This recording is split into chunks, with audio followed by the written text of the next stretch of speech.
We have forgotten that emancipation was not a gift to us from the British, but it represented the lifelong struggle of 3 centuries of our ancestors to liberate us from what was the greatest crime ever committed against humanity. And Jamaica has a voice, and has long had a voice that rang loud in the corridors of liberation. I want you to know that when we speak of emancipation, we are really speaking of liberation. And when we speak of liberation, the story cannot be told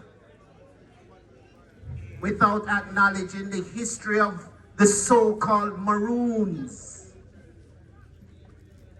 That comes from the Spanish word cimarron, which means to be wild and untamed, but really what it meant to the Europeans was undefeatable.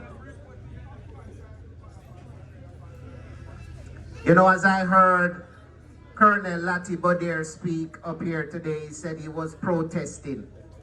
I myself have protested Emancipation Day for many years.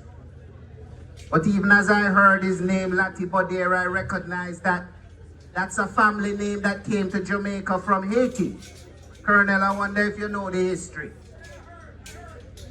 Round about the time of the Haitian Revolution, and it made me think even further that we are not unique in our situation of having African kingdoms or Maroon communities in Jamaica.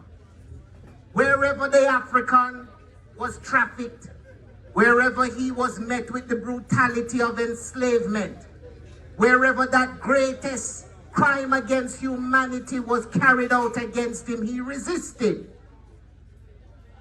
In fact, there is a word we use today called Pan-Africanism, which was birthed in the belly of the slave ships. It was the moment that we began to see ourselves not as Igbo, not as Yoruba, not as Zulu, not as Xhosa, not as Amhara, not as Oromo, not as Fulani, but we began to see ourselves as African. One people, having one destiny, facing one enemy, having one ultimate solution, that of unity.